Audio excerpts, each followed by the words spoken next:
मैं इस वक्त दिल्ली से सटे हुए नोएडा और उत्तर प्रदेश के पश्चिमी इलाके में आने वाले गौतम बुद्ध नगर जिले में मौजूद हूं और यहां की सियासत क्या कहती है, यहां के मुद्दे क्या हैं, आखिर इस बार चुनावों में क्या गर्मी दिखाई दे रही है, क्योंकि प्रचंड गर्मी भी पड़ रही है। और ऐसे में जैसे जैसे अब अगला फेज भी सामने आ रहा है, क्योंकि उत्तर प्रदेश की इन 8 सीटों पर अगले फेज के तहत यानी कि 26 अप्रैल को चुनाव होने हैं, तो उस गर्मी को भांपने की भी कोशिश हम करेंगे।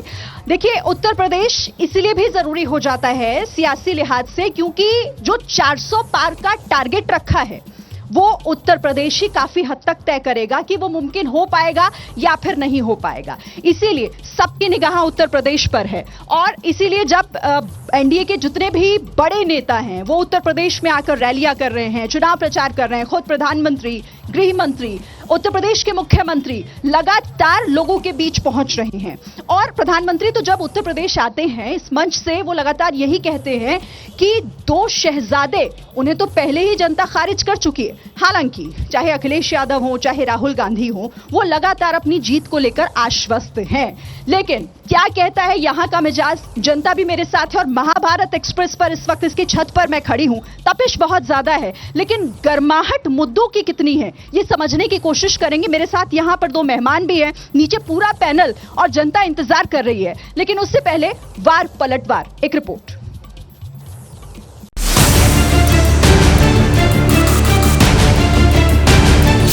में एक बार फिर 2 शहजादों की जोड़ी, उनकी फिल्म का शूटिंग चल रहा है आजकल और ये 2 शहजादों की फिल्म का पहले ही रिजेक्शन हो चुका है। इंडिया गठबंधन संविधान और लोकतंत्र की रक्षा कर रहा है। आपने सुना होगा बीजेपी के नेताओं ने कहा कि अगर हम चुनाव जीत गए तो संविधान को हम बदल देंगे। कांग्रेस के शहजादे कहते हैं कि समंदर के नीचे पूजा करने योग्य कुछ है ही नहीं, और जो अपने आप को यदुवंशी कह करके ढोल पीटते हैं, मैं जरा उनको पूछना चाहता हूं, अगर आप सच्चे यदुवंशी हैं तो भगवान द्वारिका की पूजा करने वाले का अपमान करने वाली पार्टी के साथ कैसे बैठ सकते हो?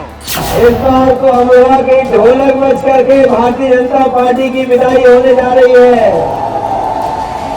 ये गारंटी नहीं, ये घंटी है इनकी। हमें इनकी गारंटी नहीं चाहिए। 2024 का चुनाव हमारे आपके भविष्य का तो है ही है, लेकिन आने वाली पीढ़ी के भविष्य का भी चुनाव है। वर्तमान बीजेपी की सरकार ने किसानों का विशेष ध्यान नहीं रखा है। केंद्र में पूर्व की रही कांग्रेसी सरकार की तरह ही पूरे देश में सर्व समाज में से खासकर गरीबों, दलितों पूर्ण रूप से विकास में उत्थान आदि नहीं हो सका है। यूपी में खासतौर से जो पहली 8 सीट हुई हैं, मैं काफ़ी कॉन्फिडेंट हूँ कि 8 की 8 हम जीतेंगे। इंडिया कहीं जमीन पे नहीं है, तो विपक्ष दिखावा कर रहा है, वो दिखाने को चुनाव लड़ रहे हैं, उन्हें भी मालूम है वास्तव स्थिति क्या है।